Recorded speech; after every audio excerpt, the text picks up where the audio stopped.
दोस्तों नमस्कार, सत श्री अकाल, आदाब। कैसे हैं आप लोग? दोस्तों, यूनिक एजुकेशन सिस्टम पर अभी आपने पहले देखा था कि हमने बेसिक स्टेप्स के बारे में बात की थी और 6 बेसिक्स के कंप्लीट होने के बाद हम आज कोर स्टेप का पहला सेशन लेने आ रहे हैं। कोर स्टेप क्या है, बेसिक क्या है और कार्डिनल रूल क्या है, ये पहले वीडियो में मैं आपको बता चुका हूँ। बेसिक जिस पर आधार, जिस पर ये बिजनेस टिका हुआ है। कोर वो प्रमुख कदम, वो प्रमुख स्टेज, वो प्रमुख स्टेप जहां पर आपको चलना है और ये चलने से ही आपकी कामयाबी निर्धारित हो सकती है। यानी बेसिक जिस पर हम टिके हुए हैं, कोर जो हमें करना है। हर आदमी को मस्ट हम अपने जीवन में इस बिजनेस में आने के बाद जो काम करने हैं वो सब कोर स्टेप में आएंगे। और गारंटी के साथ मैं इस बात को कह सकता हूं कि जो लोग कोर स्टेप को सही तरीके से पालन करते हैं वो 101% इस बिजनेस के अंदर कामयाब होंगे। ये मेरी गारंटी आपके बीच में है। दोस्तों, कोर स्टेप के 8 कोर स्टेप टोटल होते हैं और 8 कोर स्टेप में से पहले कोर स्टेप की हम बात करने जा रहे हैं। पहला कोर स्टेप बहुत ही महत्वपूर्ण है क्योंकि यहां से ही आपकी कामयाबी की कहानी चालू होती है। पहला कोर स्टेप क्या है? पहला कोर स्टेप है लक्ष्य निर्धारित करें। जी हां दोस्तों, लक्ष्य निर्धारित करें।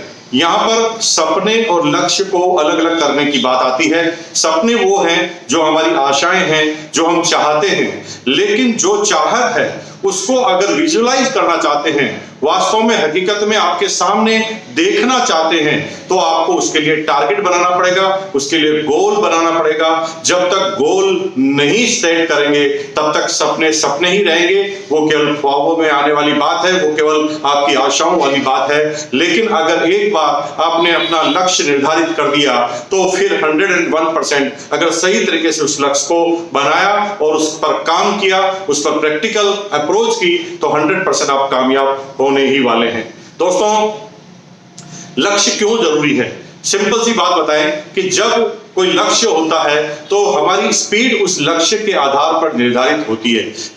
एक सिंपल सी बात मैं आपको एग्जांपल के थ्रू बताऊं कि अगर आप पैदल कहीं जा रहे हैं और आपके पीछे एक डॉग यानी कुत्ता पीछे पड़ जाए तो आप क्या करेंगे? भागेंगे ना? यस, आप भागेंगे, लेकिन कितना तेज भागेंगे? क्योंकि ये डिपेंड करता है आपके टारगेट यानी कुत्ते के ऊपर। लेकिन अगर आप भागना चालू करते हैं, अब थोड़ी देर बाद मैं रिप्लेस करके कुत्ते की जगह शेर कर दूं, तो आप क्या करेंगे? आपकी स्पीड और बढ़ जाएगी। इसका मतलब यह है कि जैसे जैसे हमारे लक्ष्य की सीरियसनेस सामने आती है, हमारी उसी तरीके से स्पीड हो जाती है। मैं एक और एग्जांपल देता हूं ताकि आपको सारी बात क्लियर हो जाए। जैसे एक लेडीज, आपके घर में जो भी महिलाएं हैं, हमारी बहनें हैं, उनसे आप एक बात पूछना, उनसे पूछना कि पूरे दिन भर आप क्या करते हैं, पूरे दिन का आपका शेड्यूल क्या है। तो दोस्तों, जब वो आपको अपना शेड्यूल बताएगी तो आपकी आंखों में आंसू आ जाएंगे, क्योंकि वो बेचारी सुबह 4 बजे उठती है, 4 से 5 बजे नहाती धोती तैयार होती है, फिर बच्चों को उठाती है, फिर उसका टिफिन तैयार करती है, फिर बच्चों को नहलाती धुलाती है, उनको ड्रेस पहनाकर टिफिन देकर वो बस स्टॉप पर स्कूल पर छोड़ने के लिए जाती है।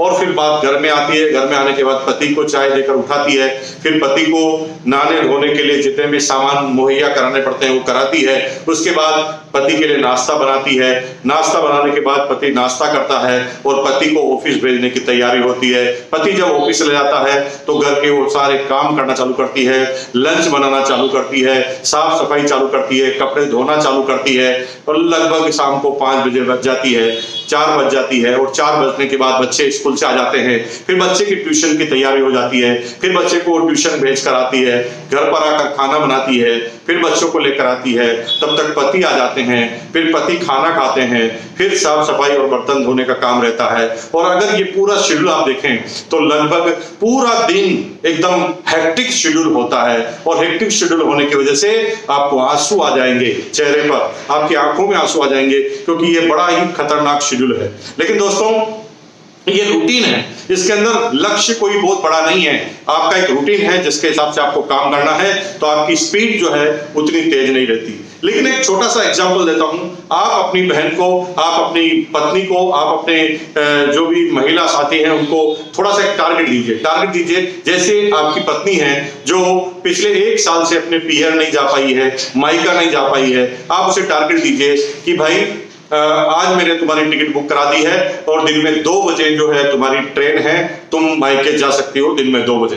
तो आपको आश्चर्य होगा कि आपकी जो वाइफ है ना, 2 बजे का टारगेट जो ही सेट हुआ, काम करने की रफ्तार और बढ़ जाती है। 4 बजे वो उठती है, फटाफट काम करती है, जो काम उसे 1 घंटे में होता है उस काम को 15 मिनट में कर लेती है। अभी वो मोबाइल पर बात करते हुए वीडियो देखकर खाना बनाती है, लेकिन अब क्योंकि टारगेट सेट हो गया तो वीडियो साइड में, मोबाइल साइड में, सीरियल साइड में, पड़ोसन अगर आ गई तो बात करना वो टाल देगी और कैसे भी करके वो अपने लक्ष्य को हासिल कर लेगी। 2 बजे वो ट्रेन में या बस में बैठ ही जाएगी। इसका मतलब ये हुआ कि जितना जो लक्ष्य आपका सीरियस होता है उसी के आधार पर आपकी स्पीड डिपेंड करती है और स्पीड डिपेंड करने पर आपके लक्ष्य विजुलाइज होते हैं, आपके सपने विजुलाइज होते हैं। दोस्तों, ये टारगेट कैसे होने चाहिए? अगर आप टारगेट नहीं बनाते, अगर आप बे टारगेट के व्यक्ति हैं तो निश्चित रूप से बहुत बड़ा काम नहीं कर पाएंगे। लेकिन जीवन में जब भी कोई टारगेट बनाता है तो निश्चित रूप से वो टारगेट को पूरा कर लेते हैं। आज की तारीख में स्टूडेंट को देखें तो लगभग 87% जो स्टूडेंट होते हैं उनका कोई बड़ा टारगेट नहीं होता, तो जीवन में बड़ा काम नहीं कर पाते।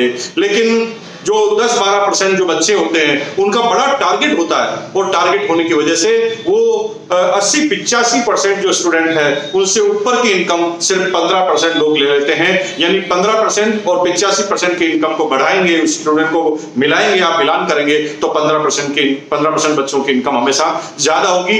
क्यों?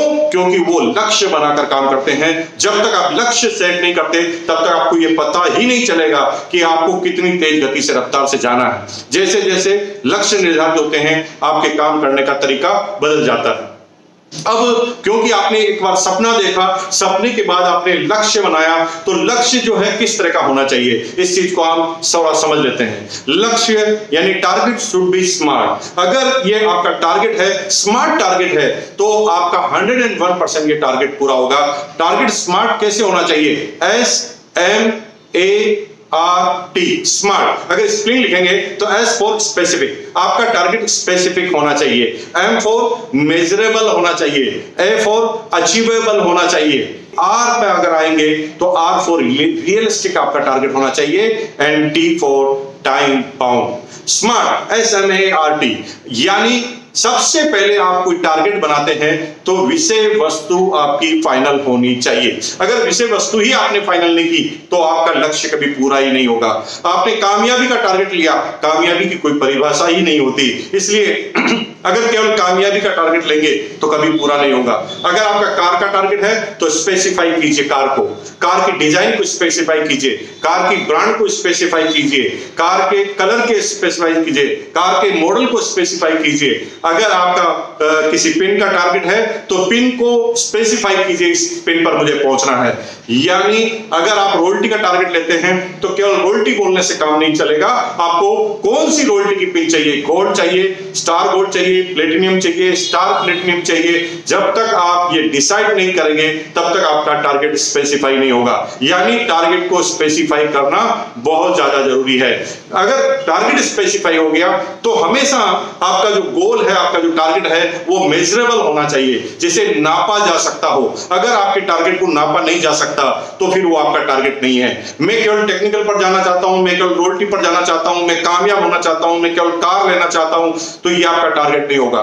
कार सेकंड हैंड मार्केट में 50,000 की भी मिलती है और कार 5 करोड़ की भी मिलती है।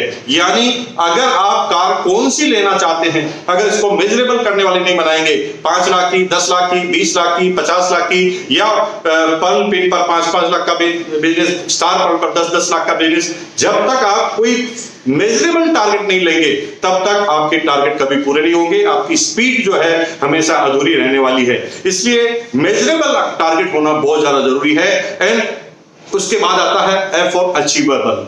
टारगेट हमेशा अचीवेबल होना चाहिए।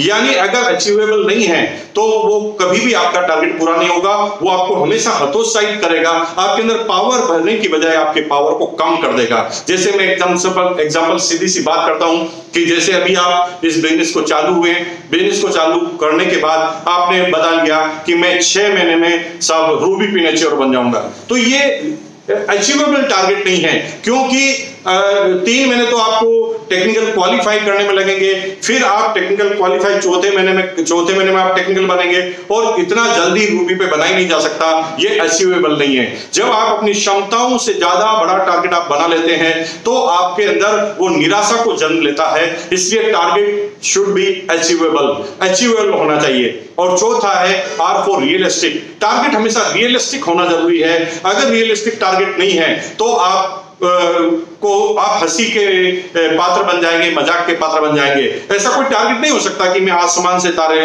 तोड़ कर लाऊंगा तुम्हारे लिए। अगर ऐसे रियलिस्टिक टारगेट आपने नहीं बनाए तो आपके लिए हंसी का पात्र बन जाएंगे। आप जिस स्थान पर मौजूद है, जिस परिस्थिति में मौजूद है, उसके आधार पर आपको रियलिस्टिक टारगेट बनाने पड़ेंगे। एंड अंतिम टी फॉर टाइम बाउंड। अगर टाइम बाउंड आपने टारगेट को नहीं किया, मैं कार लेना चाहता हूं, मैं टेक्निकल पर पहुंचना चाहता हूं, मैं रूबी पिनेचर बनना चाहता हूं, लेकिन आपने स्पेसिफाई नहीं किया कि ये पूरा कब करेंगे। जब तक पूरा कब करेंगे आपने डिसाइड नहीं करेंगे, तब तक आपकी स्पीड बनेगी ही नहीं। जैसे मैंने आपको एग्जांपल दिया, 2 बजे का आपकी वाइफ को टारगेट मिला था ट्रेन पकड़ने का, बस पकड़ने का, तो 2 बजे का टारगेट उन्होंने टाइम बाउंड था वो, इसलिए उनकी स्पीड बढ़ गई। उसी तरह आप जब तक अपने टारगेट पर डेट नहीं डालेंगे, तब तक वो कभी भी टाइम बाउंड नहीं होगा, और टाइम बाउंड नहीं होगा तो आपकी स्पीड कभी भी बढ़ने वाली नहीं है। यानी SMART, स्मार्ट टारगेट आपका होना जरूरी है। अगर आपने टारगेट लिए तो 100% आपको अचीवमेंट मिलने वाला है। अगर इस चीज को आप बहुत अच्छी तरह से एलिब्रेट करें तो अगर आपने सपने देखे हैं तो आपको करना क्या है? सबसे पहले सपना देखना बहुत जरूरी है, क्योंकि सपना अगर बंद आंखों से देखोगे कभी पूरा नहीं होगा, और खुली आंखों से अगर सपना देखोगे तो 100% पूरे होंगे। मैंने अपने जीवन में जितने भी टारगेट बनाए, जितने भी सपने देखे, उन सपनों को अचीव करने के लिए स्मार्ट टारगेट बनाए, उनको गोल में परिवर्तित किया। आज मेरे पास सब कुछ है। आज मेरे पास बहुत बड़ा बिजनेस है, आज मेरी बहुत बड़ी टीम है, लाखों रुपए पर मंथ की इनकम मेरे पास आती है, मेरे कई और बिजनेस भी है। आज ये सब कुछ हुआ है तो ये इसी वजह से हुआ है। तो मेरा जो अगला जो टारगेट क्या है, जो जिसके बारे में मैं थोड़ा सा आपको बता देना चाहता हूं। मैं 2028 में 2028 के दिसंबर माह से पहले मैं एक ऐसा इंस्टीट्यूट खोलने जा रहा हूं, या ऐसा इंस्टीट्यूट खोलूंगा जिसके अंदर जो इंटेलिजेंट बच्चे और बच्चियां हमारे, जिनको पढ़ने के माकूल व्यवस्था नहीं मिलती, उनको संसाधन नहीं मिलते, उनके लिए एक ऐसी यूनिवर्सिटी का निर्माण करूंगा जिसके अंदर एक भी पैसा उन बच्चों का नहीं लगेगा, और वो बच्चों को हम टैलेंट को सर्च कर उन बच्चों को उस स्कूल में लेकर आएंगे, और उन बच्चों को अंतिम एजुकेशन तक फ्री में हम करवाएंगे। उनका लालन पोषण, कपड़े, खाने सब कुछ फ्री में रहेगा, लेकिन उसका इंटरेस्ट रेट होगा। मेरा ऐसा लक्ष्य है कि आने वाले समय में पूरे वर्ल्ड में कुछ लोग, कुछ बच्चे हमेशा इस स्कूल में आना पसंद करेंगे, क्योंकि ये ऐसी स्कूल होगी, ऐसी स्कूल जहां पर A to Z सारी जानकारी मिलेगी। वो आदमी रहना सीखेगा, बोलना सीखेगा, पढ़ना सीखेगा, और प्रैक्टिकल उस काम को करना सीखेगा, और पूरे वर्ल्ड में इसका नाम होने वाला है। 2028 में दिसंबर से पहले मुझे इस यूनिवर्सिटी का निर्माण करना है, और इस यूनिवर्सिटी का जो शुरुआती खर्चा होगा वो 50 करोड़ का होगा, और ये 50 करोड़ रुपए में इस काम के लिए लगाने वाला हूं। उसके बाद ये यूनिवर्सिटी कैसे चलेगी उसका भी मैंने एजेंडा बना दिया है, कि जो कंपनी को समाज के हित के लिए जो 1% 2% फंड प्रॉफिट के लिए निकालना पड़ता है, हम बड़ी बड़ी कंपनियों से संपर्क करेंगे, अपनी प्रोफाइल बताएंगे, और प्रोफाइल बताकर उन कंपनियों के पैसे को उसमें लगाएंगे, ताकि जो इंस्टीट्यूशन है वो भी हमारे इस इंस्टीट्यूट को सहयोग करने पाए। ये मेरा लक्ष्य है, ये मेरा टारगेट है, जो 2028 दिसंबर में मैं पूरा करने जा रहा हूं। उसके लिए मैंने अपनी रूपरेखा बनाना चालू कर दिया, उसके लिए दौड़ना चालू कर दिया है। इसी तरह आपका भी टारगेट होना चाहिए। टारगेट जो है 3 तरह के होते हैं। पहला long term target, middle term target और शॉर्ट टर्म टारगेट। जी हाँ, लॉन्ग टर्म टारगेट वो होते हैं जो आपकी पूरी जिंदगी के लिए होते हैं, जो 10 साल, 15 साल और 20 साल के लिए होते हैं। और मिडिल टारगेट वो होते हैं जहां पर मध्यम टारगेट जिसके अंदर आपको किसी कार पर जाना है, किसी पिन को जाना है, जो 6 महीने से लगाकर 2-3 साल तक के टारगेट हो सकते हैं मिडिल टर्म टारगेट, और उसके बाद होते हैं शॉर्ट टर्म टारगेट। जो टारगेट आपको अगले 1 महीने के अंदर, 2 महीने और 3 महीने में हासिल करने हैं उसे शॉर्ट टर्म टारगेट कहते हैं। लेकिन शॉर्ट टर्म टारगेट अगर आपने बनाया उसके अंदर 2 टारगेट, फिर 2 तरह के स्पेसिफिकेशन फिर होती है। पहला होता है मैक्रो टारगेट और माइक्रो टारगेट। अगर मैक्रो टारगेट आपकी बात करेंगे जो आपको 1 महीने में हासिल करने हैं, और माइक्रो टारगेट वो है जो आपको 1 दिन में हासिल करने हैं। यहां से अगर आप 1 दिन से लेकर चालू करेंगे तो ही बड़े लक्ष्य हासिल करेंगे। आज का टारगेट आपका क्या है वो अगर आपने कंप्लीट कर लिया तो आपका 1 महीने का भी टारगेट पूरा होगा, और आपका 1 साल, 2 साल, 3 साल और लाइफ टाइम के भी टारगेट पूरे होंगे। तो इसके लिए आपको क्या करना है, आप एक डायरी बनाइए। उस डायरी के अंदर रोज सुबह आप जब उठें, सुबह 4, 5, 6 बजे, जितने भी बजे आप उठते हैं, उठने के बाद फ्रेश होने के बाद आप एकदम शांति से एकांत पे जाकर बैठ जाइए और मनन कीजिए कि आज आपको करना क्या है। उस करना क्या में आपको 1 by 1 जो भी आपको याद आए लिखिए। जैसे बीबी ने कहा आते वक्त प्याज लेकर आना, आप उसको भी लिखिए। अगर आपको किसी व्यक्ति को प्रोडक्ट डिलीवरी करने जाना है तो लिखिए, किसी को प्लान बताने जाना है तो लिखिए, पड़ोसी ने कहा कि मेरा इलेक्ट्रिसिटी का बिल जमा करा के आना है तो उसे भी लिखिए। सारी चीजों को लिखिए और उसको फिर आपको करना है प्रायोरिटी लिस्ट के हिसाब से। प्रायोरिटी क्या है? 3 तरह की प्रायोरिटी होती है लाइफ में। फर्स्ट प्रायोरिटी मैं और मेरी फैमिली, यानी सबसे पहले मैं सुरक्षित रहूंगा तो ही मेरी फैमिली सुरक्षित रहने वाली है। तो मैं और मेरी फैमिली ये मेरी पहली प्रायोरिटी है। मैं और मेरा बिजनेस ये मेरी दूसरी प्रायोरिटी है। मैं और मेरा देश समाज ये मेरी तीसरी प्रायोरिटी है। तो आपको लक्ष्य इसके हिसाब से लिखना है। अब आपको क्या लिखना है, सबसे पहले क्या लिखेंगे आप समझ गए होंगे, मैं और मेरी फैमिली। तो यहां पर पहली लाइन में आपको लिखना है कि बीबी ने कहा है कि प्याज लेकर आओ।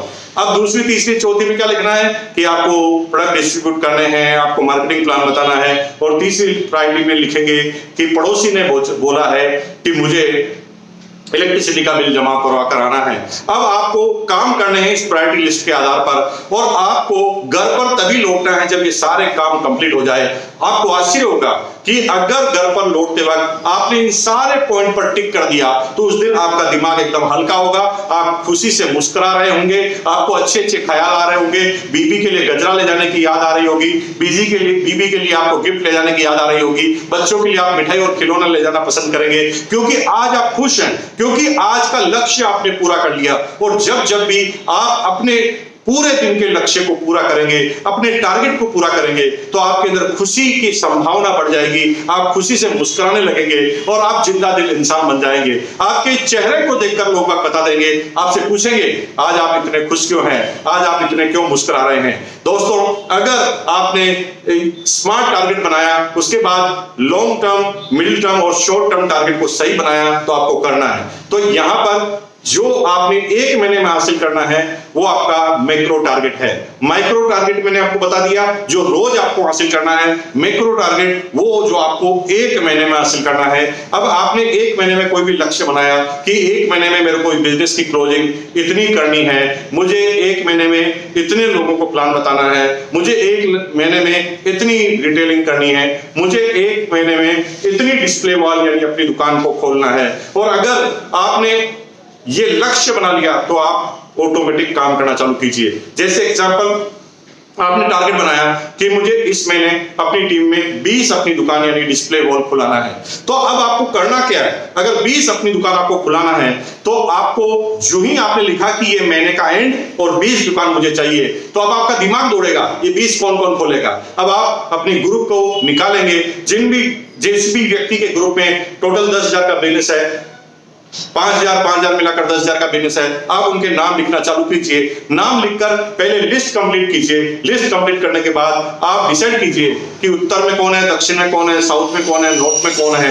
और जब एक बार जाएंगे तो उस तरफ ही जाएंगे, जिस भी दिशा में आप जाएंगे वो टारगेट को पूरा करके आएंगे।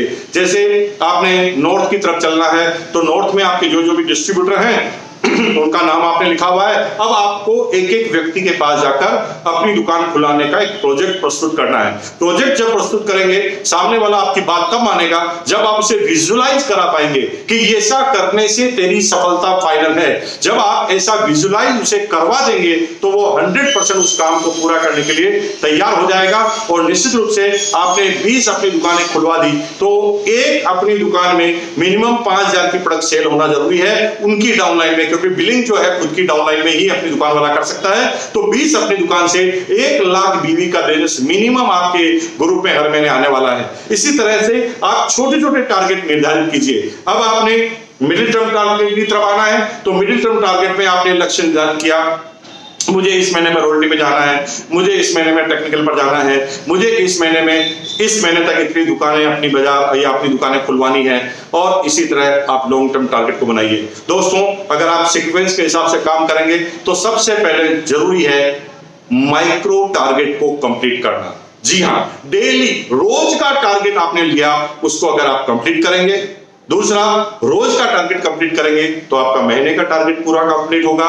महीने के टारगेट को हमेशा पूरा करेंगे तो मिडिल टर्म टारगेट पूरे होंगे तभी, और उसके बाद ही लॉन्ग टर्म टारगेट पूरे होंगे। इसका मतलब यह है कि टारगेट शुड बी स्मार्ट, और इसके साथ अगर आपने काम किया 101% आपकी सफलता फाइनल है। मुकेश कोठारी ऐसा आपको बिलीव दिलाता है, विश्वास दिलाता है। यूनिक एजुकेशन सिस्टम के इस चैनल को आप सब्सक्राइब करना मत भूलिए। मुकेश कोठारी का भी एक चैनल है, उस पर भी आप जाकर अलग अलग तरह के वीडियो आप देख सकते हैं। लेकिन यूनिक एजुकेशन के सिस्टम के अभी बेसिक आपने सुन लिए, नहीं सुने तो एक बार सारे बेसिक आप सुन लीजिए, वो अलग से आपको मिल जाएंगे सारे बेसिक सुनने के बाद, बेसिक के बाद आपको कोर स्टेप का ये आज पहला स्टेप है। और आप देखेंगे इसी वार को अगली जब तक 8 कोर्स स्टेप कंप्लीट नहीं होते तब तक ये सारे के सारे आते रहेंगे।